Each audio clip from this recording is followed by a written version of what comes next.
Welcome to the Deep Dive. Ever thought about what really keeps a huge industrial plant running, year after year?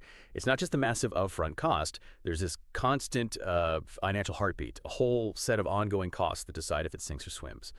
Today, we're peeling back the layers on operating expenditure, OPEX. Think of this as your essential guide. I want to help you understand that hidden economic engine, especially in chemical engineering, and maybe even get a handle on how to estimate it can be tricky. So our mission today, basically your shortcut to really getting OPEX, what goes into it, why it's so critical, how you figure it out, and yeah, the surprisingly tough bit, finding the right data. We want you to walk away with a much clearer picture of how these complex systems actually stay afloat financially. We're drawing on a really excellent guide here, packed with real-world examples from chemical plants and some great tips on data sourcing. Super valuable stuff. Okay, let's dive in. OPEX, operating expenditure. So fundamentally, what are we talking about? It's essentially the cost of running things. The day-to-day ongoing costs could be for a whole chemical plant, maybe just one section, or even a single piece of equipment. And the unit is key, right? It's money per time. Exactly. Dollars per year, pounds per month, whatever it is, money over a period. Which is why you can't just, add it directly to CapEx, capital expenditure. That's That's just right. a lump sum, a dollar figure. Right. Different units, different concepts, apples and oranges in that sense. So how do you even start estimating something like OPEX? Are there some ground rules? Yeah, there are a few key principles, and interestingly, they kind of echo what we talked about with CapEx estimation. First lesson, really, focus on the operational costs of your main equipment. Don't get bogged down in the tiny detail. Precisely. It's easy to go down rabbit holes. Second, and this is tough for engineers sometimes, resist that urge to fully design every little piece just to cost it out. Often, it's overkill for a good OPEX estimate. Right. And third, and this is huge, use what's already out there. Leverage existing data. Look at literature, past projects within your company. Establish engineering correlations. It saves so much time. Right. Stand on the shoulders of giants, basically. Use existing knowledge. So focus on the big stuff. Don't over-design for costing. Use existing data. Makes sense. Once we've got those principles, how do we actually break down the costs themselves? What are the main categories? Well, broadly, OPEX splits into two big buckets, variable costs and fixed costs. Okay. Variable costs are pretty intuitive. They only really happen when the process is actually running. Like fuel for a car. Only burns when you drive it. Exactly like that. So think raw materials could be eucalyptus, ethanol, enzymes, natural gas, whatever you feed in. Utilities too, steam, electricity, even treating the waste, the effluent. If the plant stops, these costs mostly stop too. Got it. So that's variable. What about the other bucket? Fixed costs. Right, fixed costs. These are the ones that are always there, whether you're producing flat out or completely shut down. They're the cost of just being operational, you could say. Like rent or salaries. Yeah, good examples. Maintenance is a big one. Got to keep things in working order. Labor costs for operators, supervisors, you usually need staff around even during downtime. Then you've got all the general overheads, things like taxes, office running costs, lab expenses, insurance, security, paying for patents, phones, cleaning. The list goes on. So understanding that split variable versus fixed is pretty fundamental. Absolutely. It's key for managing and controlling your operating expenses effectively. Now, for people needing a reasonably quick estimate, maybe early in a project, you mentioned using correlations. Our source points to one from Turton from 2018. Yes, it's a really useful empirical correlation. It's based on data from lots of different industrial plants. It looks like this. Total OPEX equals 1.23 times the sum of raw material, effluent, and utility costs, plus 2.73 times labor costs, plus 0.1880 times CapEx. Okay, let's unpack that a bit. So it takes your variable costs, materials, waste, utilities, multiplies them by a factor, takes your labor costs, multiplies it by another factor, and then adds a fraction of the initial investment, the CapEx. Exactly. And what's neat is that embedded within that 0.180 times CapEx term are things like maintenance and some of those general fixed costs we just talked about. So it bundles some of the fixed costs in there automatically. Yeah, Simplifies things. It does. It's a really well-researched shortcut for getting a total OPEX figure. But wait, you mentioned adding a fraction of CapEx. How does that work if OPEX is dollars per year and CapEx is just dollars? Excellent question. This brings us to a really critical step. Annualizing the CapEx. Annualizing. Okay. Yeah, you can't directly add that lump sum CapEx to your yearly OPEX. It wouldn't make sense unit-wise. So you need to convert that initial investment into an equivalent cost spread out over each year of the project's life. That's annualization. Like turning a mortgage lump sum into yearly payments. Precisely. It lets you compare or combine CapEx and OPEX on an equal footing in terms of, dollars per year. There's a standard formula for it. CapEx annualized, CapEx times I1 plus IN, 1 plus IN1. Hmm. Here, I is the interest rate or discount rate, and N is the project lifetime in years. Okay, got the formula. Can you give us a quick example? Sure. Let's say you have a CapEx of $100,000 or reals or whatever. Let's use reals. Are $100,000, and you assume a 10% interest rate over 10 years. Right. You plug those numbers into the formula, and that our $100,000 upfront investment becomes equivalent to about our $16,300 per year for those 10 years. Okay. So that our $16,300 per year is the figure you could then potentially add to your other yearly operating cost. Exactly. Annualization is the bridge that connects the initial investment to the ongoing costs. Really important for getting the full financial picture each year. That clears things up a lot. It's a powerful way to see the total yearly impact. Okay, let's make this even more concrete. Can we look at some real-world examples? Absolutely. The source material has some great ones. Let's start with a plant making aviation kerosene from eucalyptus. Okay, interesting feedstock. Yeah, quite complex. This plant processes about 83 tons of eucalyptus every hour to produce around 7.6 tons per hour of kerosene. It involves pretreatment, enzymes for hydrolysis, making ethanol, then dehydration, oligomerization, hydrogenation. Lots of steps. Sounds expensive. It is. The CapEx was estimated at $286 million, and it's designed to run pretty much constantly 350 days a year. Wow. Okay, so what did the OPEX look like? Well, focusing first on the variable costs, remember, the ones tied directly to running, the total came out to $82 million per year. $82 million a year just in variable costs. Yep. And here's the kicker. The eucalyptus itself, the raw material, accounted for almost 60% of that. $48.3 million a year just for the wood. Wow, nearly $50 million on eucalyptus. That really highlights your earlier point about raw materials often dominating. It really does, especially in these kinds of transformation processes.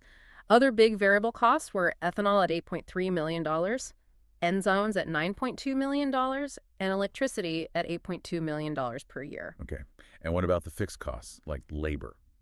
For this study, which was a Class 5 estimate, so very early stage, they use a common rule of thumb. Assume labor cost is about 1% of the CapEx. 1% of $286 million, so around $2.86 million. Oh, wait, the source says $6 million. Why the difference? Good catch. Let me recheck that. Apologies. The source actually states $6 million was used for labor in this specific example, likely based on a slightly different estimation basis, or perhaps a different CapEx figure used just for that labor correlation.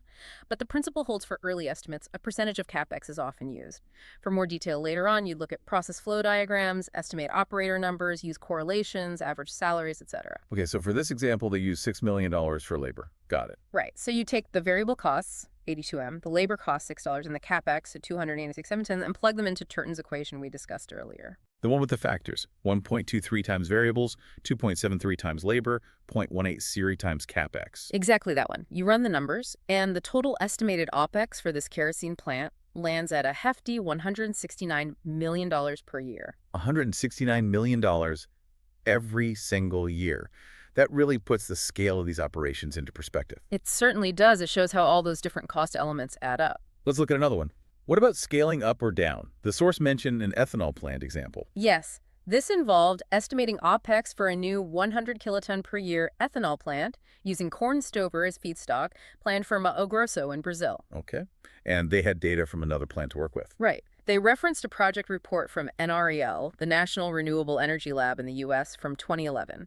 That report was for a larger 182 kiloton per year ethanol plant, and its OPEX was stated as $82.6 million per year. So the first instinct might be just to scale it down proportionally, right? That's often the starting point. Simple linear scaling. You take the reference OPEX, $82.6 million, and multiply it by the ratio of the capacities. 100 kiloton year divided by 182 kiloton year. Okay, so 82.6 times roughly 0.55 gives you about $45.4 million per year. That's the initial scaled estimate. But something tells me it's not quite that simple. You guessed it. The big elephant in the room is inflation. Ah, right. The reference data was from 2011. Exactly. And the estimate was for a later date, maybe 2022 or so.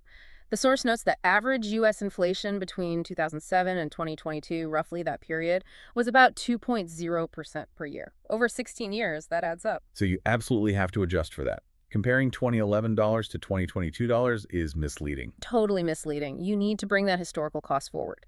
You take the scaled estimate, $45.4 million per year, and apply the inflation factor. So you multiply it by 1 plus 0.02, raised to the power of 16 years. Okay, 1.02 to the power of 16 times $45.4 million. It bumps the estimate up significantly to around $62.0 million per year. Wow, that's a big jump from $45 million, almost a 37% increase just from inflation over that period. It really highlights how crucial it is to adjust historical data. You can't just take old numbers at face value, especially for costs. Markets change. Vital point. Okay, so we've seen plant-level OPEX.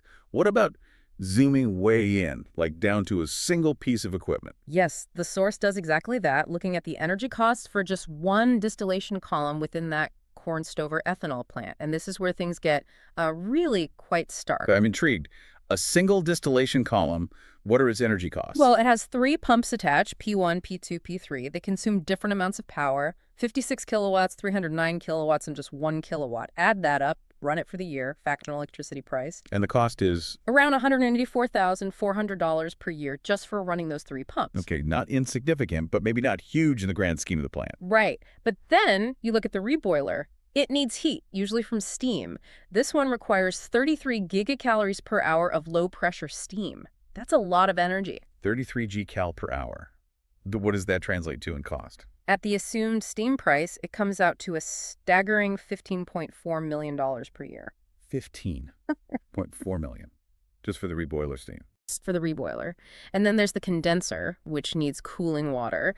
It uses about 0.46 Gcal-hour, costing a relatively tiny $5,700 per year. Okay, so pumps around 184K, condenser under 6K, and the reboiler at $15.4 million. Add it all up, the total energy cost for that single column is about $15.6 million per year.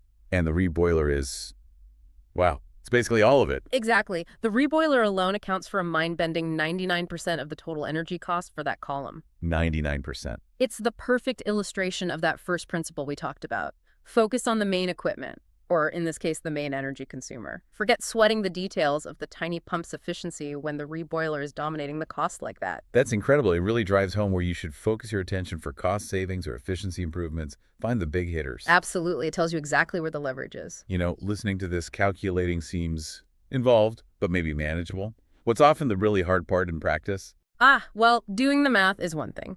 Finding reliable numbers to plug into the math, that's often the biggest challenge, particularly prices. Prices for what specifically? Utilities, effluent treatment costs, and especially raw materials.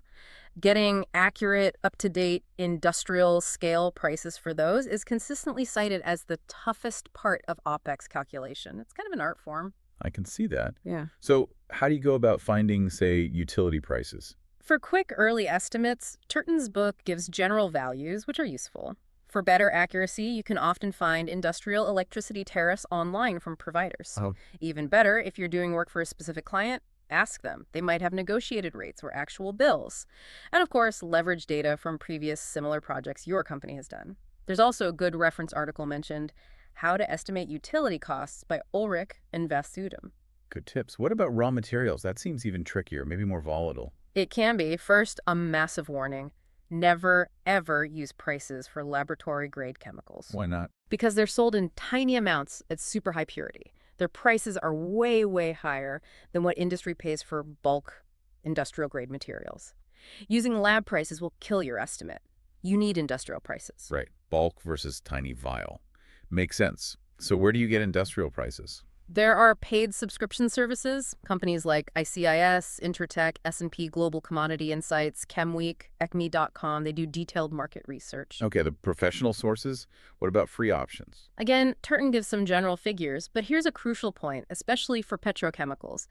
Their prices often follow crude oil trends, not general inflation. Ah, that's interesting. So just applying a standard inflation index won't work well. Not necessarily. The source gives acetone as an example. In 2008, when oil was over $100 a barrel, acetone was maybe $1.10 per kilo. But the average price in Brazil between 2007 and 2017, when oil was generally lower, was only $1.90 per kilo. Yeah. See, it didn't just inflate steadily, it tracked oil. Got it. So you need commodity-specific price trends, not just overall inflation. That's a key nuance. It really is. And sometimes you can find useful public data, too. The source mentions using Brazil's foreign trade platform, COMEX Stat. How would you use that? You can look up import data for specific chemicals. For acetone, analyzing imports from 2017 to 2023 gave an average price of about 92 cents per kilogram. And that lined up pretty well with paid data from Intratec for Europe around the same time, plus some 7 nanograms. So public data can be a good sanity check or even a primary source sometimes. That's a great practical tip. Any specific resources for biorefineries? Yeah, for things relevant to Brazilian biorefineries, CEPA-USP provides free price data for ethanol, soy, corn, and AgriLink has sugarcane price information. Really valuable free resources for that sector. Okay, so finding the data is tough, but doable with the right approach. Once you have all these numbers, the costs, the components, how do you present them effectively? Piles of numbers can be overwhelming. Absolutely. Clarity is key. First tip, simplify the figures. Don't show our $102,204.23 per year. Round it. Call it our $102K per year, or maybe even our $100K per year, depending on the context. Make it easy to read and compare. Good point. Less decimal dust. What else? Visualize. Always use graphs to show the breakdown of OPEX. Pie charts, donut charts are great for showing proportions. Waterfall charts can be really good for showing how different costs add up to the total. The source has some good examples. Why are visuals so important here? Because they instantly tell you where the money is going. You can see at a glance, wow, raw material A is 60% of our cost, or energy for unit X is the biggest chunk. It immediately directs attention to the most impactful areas for potential cost savings or efficiency drives. Makes sense. Lets you focus your efforts. What if you're comparing different options, like different technologies for the same product? Bar graphs are perfect for that. The source shows an example comparing 4 different ways to make butanol from sugarcane bagasse. Okay. You can put the OPEX for each option side by side as bars. Show the absolute cost, year, and maybe also the percentage breakdown within each bar. It gives decision makers a really clear, comprehensive comparison of the operational cost implications of each choice. Nice. So clear numbers, powerful visuals tailored to the message. Exactly. It's about turning data into actionable insights. Okay, so let's recap this deep dive. We started by defining OPEX operating expenditure, those essential ongoing costs, measured in money per time. Very different from the one-off CapEx. Right. We talked about key principles for estimating it. Focus on main equipment, don't over-detail early on, and leverage existing data and correlations. Then we broke OPEX down into variable costs tied to production, like raw materials and utilities, and fixed costs always there, like maintenance and baseline labor. We looked at Turton's empirical equation as a way to estimate total OPEX, combining variable costs, labor, and even a fraction of CapEx, which neatly includes things like maintenance. And crucially, we covered why and how to annualize CapEx, turning that upfront investment into equivalent yearly installments using the interest rate and project life so you can actually compare or combine it meaningfully with OPEX. Then we saw it in action. The kerosene plant, where eucalyptus was almost 60% of variable costs. The ethanol plant scaling, highlighting that critical need to adjust historical data for inflation. And that unforgettable distillation column, where the reboiler accounted for a whopping 99% of the energy cost. A perfect lesson in finding the cost drivers. We also tackled the headache of data sourcing, finding reliable prices for utilities and raw materials, warning against lab-grade prices, suggesting sources like Turton, paid services, public data like ComExStat, and sector-specific resources, and remembering that petrochemicals often track oil, not just inflation. Finally, we talked about presenting the data effectively. Simplifying numbers, using visuals like pie charts and waterfall charts to show cost breakdowns, and bar graphs to compare different options clearly. So the big takeaway really is that understanding OPEX isn't just about bean counting, it's strategic. Also, It's the lens that shows you precisely where the money flows continuously in your project or operation. It reveals the hotspots, the areas where improvements or innovations will have the biggest financial impact. It informs smarter decisions. okay, so a final thought for everyone listening. We saw that reboiler making up 99% of the column's energy cost. It makes you wonder, doesn't it? Consider this. In whatever field you work in, whatever project you're thinking about, what's your reboiler? What single component, single input, single process step might be responsible for the vast majority of the ongoing operational cost? And maybe more importantly, if you can identify that, what kind of maybe revolutionary thinking or new approach could slash that specific cost significantly? Knowing where the leverage lies lets you target your innovation for maximum impact. That's all for this deep dive. Hope you feel a bit more clued into the world of OPEX.